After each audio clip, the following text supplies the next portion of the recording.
لا لا لا لا لا لا يا سوسته، لا ده عشان ما تكسرش، ده عشان ما تكسرش برضه.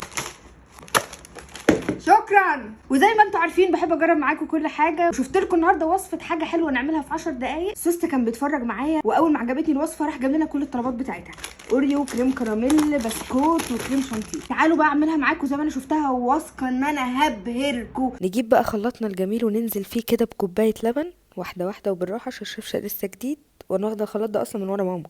ننزل بقى على كوبايه اللبن بكيس كريم شانتيه كده، ايوه الله ينور عليا، ان شاء الله نفذ كل الخطوات صح. ننزل بقى عليهم بكيس كريم كراميل من اللي احنا جبناه. عايزه اصارحكم بحاجه، انا متفائله قوي يا جماعه بجد، يا ريت بس نتاكد ان احنا فضينا كيس كريم كراميل كويس قوي.